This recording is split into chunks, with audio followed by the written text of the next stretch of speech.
சென்னை திருவொற்றியூர் வட்டாட்சியர் அலுவலக கட்டடத்திற்குள் மழைநீர் ஒழுகும் நிலையில் முதல் தளத்தில் உள்ள இ-சேவை மைய அறையிலும் மழைநீர் கசிந்து வருகிறது. இது குறித்தான கூடுதல் விவரங்களோடு இணைகிறார் நமது செய்தியாளர் பிரபு. வணக்கம் பிரபு, விவரம். வணக்கம். திருவொற்றியூர் வட்டாட்சியர் அலுவலகத்தில் உள்ள கட்டிடத்தின் சுவரில் மழைநீர் கசிவானது ஏற்பட்டிருக்கிறது. முதல் தளத்தில் இருக்கக்கூடிய ஆதார் சேவை இருக்கக்கூடிய அந்த பகுதிக்கு வரக்கூடிய பொதுமக்கள் அவதியடையக்கூடிய ஒரு சூழல் ஏற்பட்டிருக்கிறது. திருவொற்றியூர் எல்லையம்மன் கோவில் அருகே உள்ள வட்டாட்சியர் அலுவலகம் பழமையான கட்டிடமாக இருந்து வருகிறது.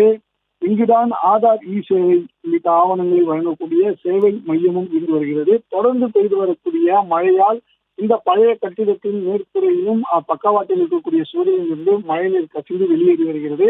அருகாமையிலேயே அந்த சுவிட்ச் பாக்ஸ் அதுவும் இருக்கிறது. ஏதேனும் அசம்பாவிதம் நடப்பதற்குள் இதனை சரி செய்ய வேண்டும் என்ற கோரிக்கை வந்திருக்கிறது. கடந்த சில இடங்களுக்கு முன்பு பெய்த மழையின் போது கூட இதே நிலை நீடித்திருந்தது. தற்போதும் அதே நிலையானது நீடிக்கிறது.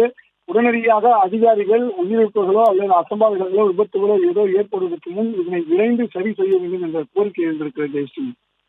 விவரங்களுக்கு நன்றி பிரபு.